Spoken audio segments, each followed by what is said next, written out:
కాకినాడ జిల్లా తాళ్లరేవులోని పోలేకూరు గ్రామ పంచాయతీ తోటపేట గ్రామంలో 43 కుటుంబాలను గ్రామ పెద్దలు బహిష్కరించారు. బహిష్కరణకు గురైన కుటుంబాలను గ్రామస్తులు ఎవరిని శుభకార్యాలకు భోజనాలకు పిలవటం లేదు. గ్రామాల్లో రైతులకు అవసరమైన వరి కోత మిషన్లను వెలివేసినా వారి పొలాల్లోకి రానివ్వటం లేదు. స్థానిక కిరాణా దుకాణాల్లో ఈ కుటుంబాలకు సరుకులు ఇవ్వకుండా గ్రామ పెద్దలు అడ్డుకుంటున్నారు. దీంతో బాధితులు కాకినాడ జిల్లా కలెక్టర్, ఎస్పీ, తాళ్లరేవు తహసీల్దార్కు ఫిర్యాదు చేశారు. గతంలో అధికారులు 2 వర్గాలను పిలిచి కౌన్సిలింగ్ నిర్వహించారు.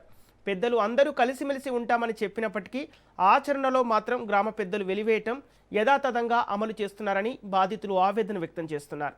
ఈ పరిస్థితుల వల్ల తమ కుటుంబాలు తీవ్ర మానసిక వేదనతో పాటు ఆర్థిక ఇబ్బందులు ఎదుర్కొంటున్నామని తెలిపారు.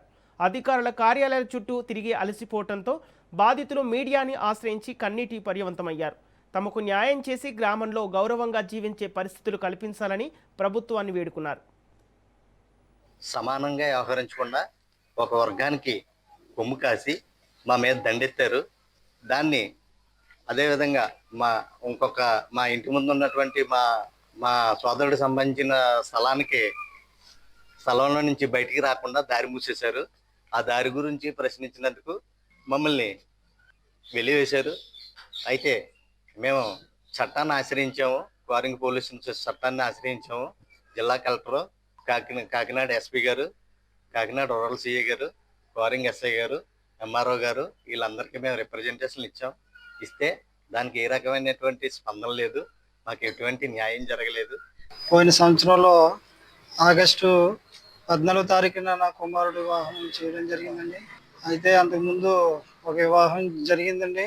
మా బావగారి యొక్క వివాహం జరిగితే అందులో వెళ్ళి నేను ఒక సాక్ష్యాంతం పెట్టానండి. దాన్ని ఆసరాగా తీసుకుని మా గ్రామ పెద్దలు వాళ్ళని పిలవలేదన్నట్టుగా నేరం మోపి వాళ్ళందరూ గ్రామస్తులందరూ కూడా పెద్దలు కలిసి నా కుమారుడి పెళ్లికి రాకుండా ఎవరైతే జనపెల్లి బ్రహ్మయ్య కుమారుడి పెళ్లికి వెళ్తారో వారందరూ కూడా 10,000 రూపాయలు జరిమానా విధిస్తున్నాము, వెళ్ళకూడదని ఆర్డర్ వేసండి. గ్రామంలో నా కుమారుడి పెళ్లికి రాకుండా నన్ను వెలివేశారండి. వెలివేసి గ్రామ పెద్దలు కానీ చిన్నలు కానీ ఎవరు కూడా పెళ్లికి రాకుండా చాలా నష్టాన్ని కలగజేశారు నాకు. దాని విషయంలో మేము చాలా చింతపడ్డాము. అయితే దీని విషయంలో మేము అప్పటి నుంచి మా గ్రామస్తులు కానీ పెద్దలు కానీ ఎవరు మాతో మాట్లాడడం మానేశారండి. ఈ సమస్య ఇలాగే ఉందని మేము అధికారుల దగ్గరికి వెళ్ళడం జరిగిందండి.